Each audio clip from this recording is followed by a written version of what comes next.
নমস্কার, আমি সুরঞ্জন। আপনারা দেখছেন ম্যাক্স টিভি এবং ম্যাক্স টেলিভিশন 2।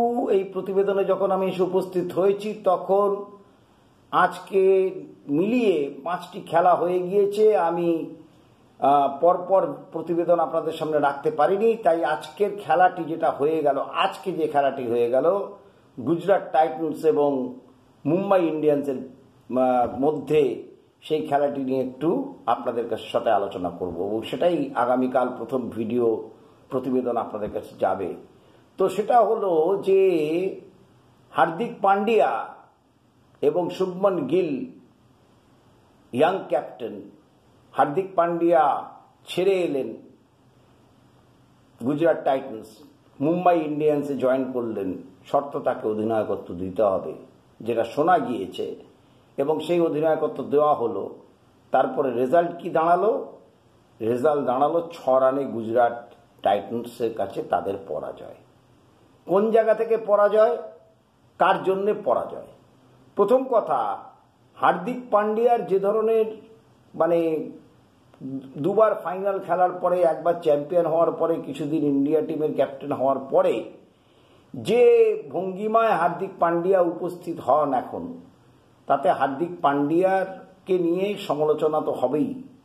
হার্দিক পান্ডিয়া প্রমাণ করার ব্যাপার ছিল, কিন্তু হার্দিক পান্ডিয়া কি কারণে, একটু আগে একটা আলোচনা শুনছিলাম যে হার্দিক পান্ডিয়া কি কারণে আগে ব্যাট করতে এলেন না।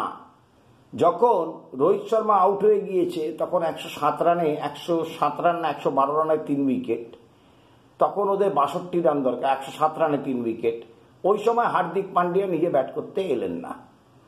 তারপরেও ব্যাট করতে আসেননি। কখন ব্যাট করতে এলেন? 7 নম্বরে ব্যাট করতে এলেন। কারণ কি? কারণ কেউ জানে না। নিজে বোলিং শুরু করলেন। কারণ কি? জসপ্রীত বুমরা রয়েছে, 3 উইকেট নিয়েছেন 14 রান দিয়ে, অসাধারণ বল করেছেন, টপ ফর্মে রয়েছেন বুমরা।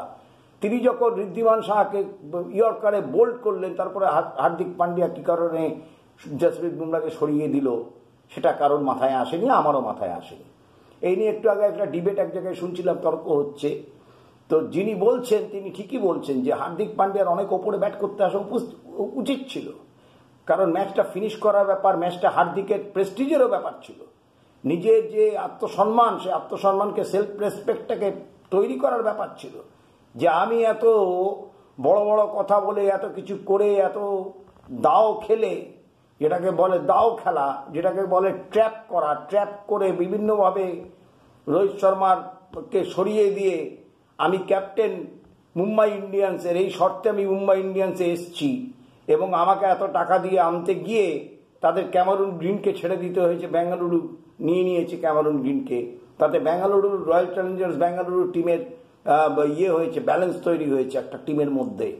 তাদের বোলিং লাইন আপ বরাবরই উইক, তাদের সবকিছু হচ্ছে রয়্যাল চ্যালেঞ্জার্স বেঙ্গালুরুর হচ্ছে ব্যাটিং লাইন আপ। তো সেখানে হার্দিক পান্ডিয়া কি প্রমাণ করতে গেলেন, এবং নতুন উদীয়মান ক্যাপ্টেন, আমি খুব খুশি শুভমন গিলের জন্য। আপনাদের সবার তালি দেওয়া উচিত শুভমন গিলকে।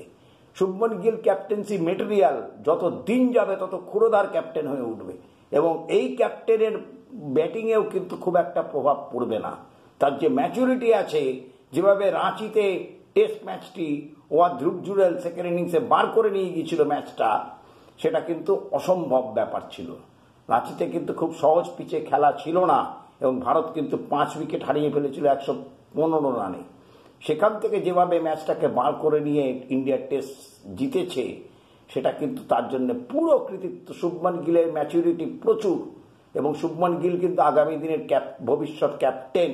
এবং শুভমন গিল নিজেকে কিন্তু, আমি প্রথম থেকে শুভমন গিলকে মনে হয়েছে ক্যাপ্টেন্সি মেটেরিয়াল, যেটা আশিস নেহরা এর আগেও বলেছেন। তো সব মিলিয়ে হার্দিক পান্ডিয়া কি করতে চাইলেন? প্রথমে নিজে বল করতে এলেন, করে প্রচুর রান দিলেন। তারপরে জসপ্রীত বুমরাকে অনেক পরে নিয়ে এলেন। জসপ্রীত বুমরা আসার পরেই প্রথম উইকেটের পতন ঘটল। 19 রানে ঋদ্ধিমান সাহা ইয়র্কারে বোল্ড হয়ে চলে গেলেন। কি সব বল করেছেন জসপ্রীত বুমরা! তো তাকে প্রথম ঋদ্ধিমান সাহার উইকেটের পর তাকে কেন বল করতে নিয়ে আসা হলো না? এর পেছনে কারণ কি? এর পেছনে লজিক কি? লজিক হচ্ছে অ্যারোগেন্স, লজিক হচ্ছে দম্ভ, লজিক হচ্ছে অহংকার, অন্য কোনো কারণ নেই। তো এই যদি হার্দিক পান্ডিয়ার পরিস্থিতি হয়, এবং হার্দিক পান্ডিয়াকে কিন্তু প্রমাণ করতে হবে, তিনি কিন্তু মানে এখনো সহ অধিনায়ক টিমের তৈরি ঠিক হননি। তাকে কিন্তু প্রমাণ করতে হবে যে তিনি টি20-তে খেলবেন কিনা। তিনি তো খেলেনই না, আইপিএলে খেলেন। একটি ইন্টারভিউতে আমি সেই প্রতিবেদনও করেছিলাম যে হার্দিক পান্ডিয়া বলছেন যে আমার আইপিএল ম্যাচ খুব একটা মিস হয় না, কিন্তু আবার ইন্ডিয়া খেলার ম্যাচ মিস হয়ে যায়, আমি চোট আঘাত পেয়ে যাই। তো এই আইপিএল সিজনটাও পুরোটা খেলবেন কিনা। আজকে হারের পরে ওনাকে যখন প্রশ্ন করা তখন বলছেন এখনো 13 ম্যাচ টু গো, এখনো 13টা ম্যাচ বাকি আছে, সুতরাং কিছুই হারাইনি। এটা হচ্ছে একটা আমার ভালো লেগেছে এখানে ফিরে এসে। মানে ভালো লেগেছে ফিরে এসে মানে কি, তোমার তো আজকে প্রমাণ করা উচিত ছিল। তুমি একটা বাচ্চা ছেলে, তার কাছে তুমি হেরে গেছো। তোমাকে বাচ্চা ছেলে হারিয়ে দিয়েছে, বাচ্চা ক্যাপ্টেন, সে ক্যাপ্টেন্সি কোনোদিন করেইনি, তাকে নতুন দায়িত্ব দেওয়া হয়েছে। এবং যেভাবে শুভমন গিল ক্যাপ্টেন্সি করেছে, যেভাবে চাপ সৃষ্টি করেছে, যেভাবে বোলারদেরকে ব্যবহার করেছে, বিশেষ করে মোহিত শর্মাকে যেভাবে ব্যবহার করেছে শুভমন গিল, যেভাবে রশিদ খানকে ব্যবহার করেছে, যেভাবে তারা ডেলিভার করেছে, যেভাবে তারা ক্যাচ নিয়েছে, মোস্ট আন্ডাররেটেড সাইড হচ্ছে গুজরাট টাইটান্স। তাদের জেতায় আমি ভীষণভাবে খুশি। আর রোহিত শর্মা যেভাবে ব্যাট করেছে, রোহিত শর্মা রান করা আমি ভীষণভাবে খুশি। এই দুটো ব্যাপারে আমি ভীষণভাবে খুশি। কিন্তু হার্দিক পান্ডিয়ার যে ধরনের বক্তব্য, যে ধরনের বডি ল্যাঙ্গুয়েজ, এবং কি কারণবশত জসপ্রীত বুমরাকে সরিয়ে নেওয়া হলো ঋদ্ধিমান সাহার উইকেট নেওয়ার পরে, হতে পারে জসপ্রীত বুমরা যদি আরো একটা ওভার বল করতেন, আরেকটা উইকেট নিয়ে যেতেন, তাহলে ওরা 169 অব্দিও নাও পৌঁছতে পারত। এবার যেভাবে শুভমন গিল যে শটটি খেলে পীযূষ চাওলার বলে আউট হয়েছেন এবং তারপরে যে উষ্মা প্রকাশ করেছেন, অর্থাৎ শুভমন গিলের ক্ষেত্রে কিন্তু যেটা দেখা যাবে ক্রমশ এর পরের ম্যাচে, আজকের ম্যাচ জেতার পরে গুজরাট টাইটান্স, যেটা পরের ম্যাচগুলোতে দেখা যাবে, সেটা হচ্ছে সেই শুভমন গিল কিন্তু আরো চাপ মুক্ত হয়ে, তার কিন্তু ব্যাটিংয়ে কোনো চাপ দেখাই যায়নি। তিনি যে ব্যাটিং করতে নেবে কোনো চাপে আছে শুভমন গিল, সেরকম কিন্তু বোঝা যায়নি। এবং এটা কিন্তু আরো ক্ষুরোধার হয়ে উঠবে, শুভমন গিলের অধিনায়কত্ব ক্ষুরোধার হয়ে উঠবে। অর্থাৎ শুভমন গিল ভবিষ্যতে এমন একজন অধিনায়ক তৈরি হতে পারে যে যার ব্যাটিংয়ের ওপর অধিনায়কের যে চাপ, সেইটা কিন্তু কোনো প্রভাব পড়বে না।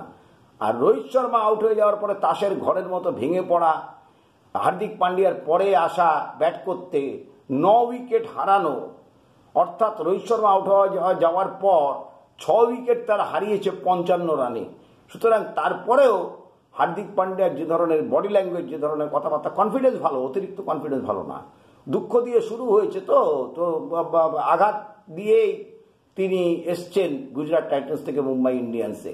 তা আমি শিওর সে সেই brand of cricket Mumbai Indians এবার খেলতে পারবে না। কিন্তু রোহিত শর্মা ভালো খেলবে, রোহিত শর্মা আরো ভালো খেলবে। রোহিত শর্মা এমন একটা জায়গায় নিজেকে নিয়ে যাবে, যে রান, যে অ্যাভারেজ রোহিত শর্মার খারাপ হয়েছে, সেই রোহিত শর্মা কিন্তু এই সিরিজে, এই আইপিএলে অত্যন্ত ভালো খেলবে, সে ব্যাপারে কোনো সন্দেহ নেই।